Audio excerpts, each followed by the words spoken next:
On the other side of the strait called Heracles Columns, there is an island.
Tore Puggioni, 16ª edizione di questa rassegna enogastronomica del tonno rosso, il tonno di corsa, il tonno più buono al mondo. Come sta andando? Sta andando molto bene, siamo partiti con 2 giorni intensi, gare enogastronomiche, live cooking, concerti e certamente al centro di tutto c'è sempre il nostro amico tonno che riesce a darci serenità, a darci aiuti economici, ma soprattutto riesce a farci sentire la capitale del Mediterraneo, perché il tonno rosso si mangia solo qua, mentre se vuoi sentire un concerto puoi andartene a Cagliari, ad Iglesias, a Carbonia, però il tonno rosso è qua, è solo qua da noi.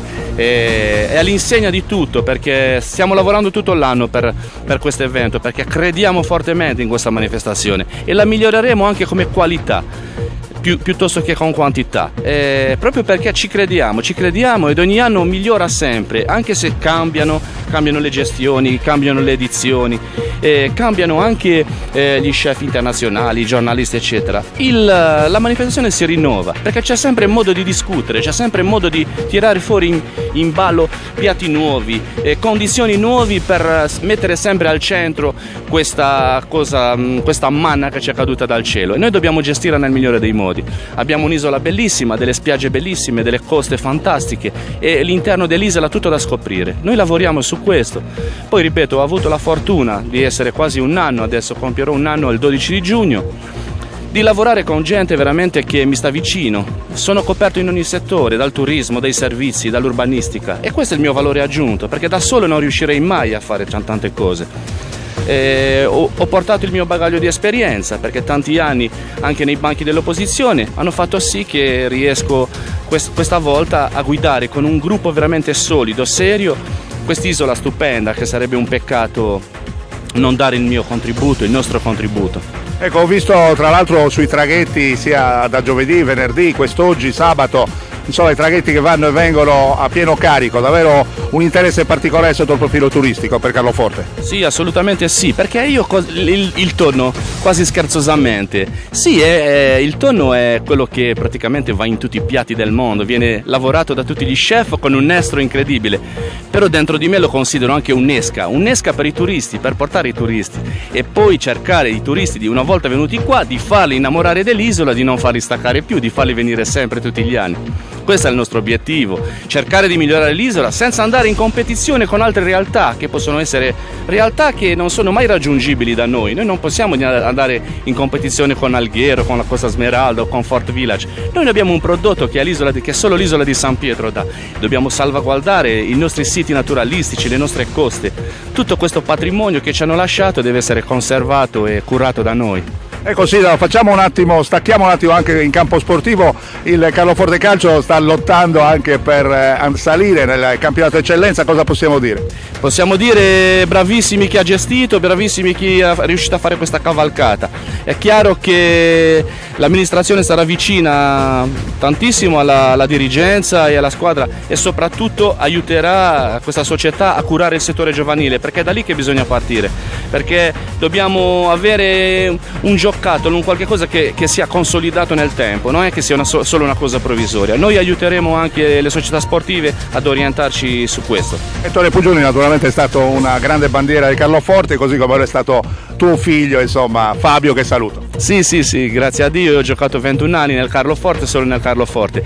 Mio figlio Fabio, molto più bravo di me, molto più tecnico di me, ha girato un po' tutta l'Italia, ha giocato anche a livelli di professionismo, però molto bravo anche lui, un giocatore molto serio, ma nettamente più tecnico di me. Molto modesto il sindaco, al quale naturalmente faccio i miei migliori auguri per il proseguo della tua gestione di questa isola, che veramente sta nel mio cuore. Grazie a voi tutti, grazie.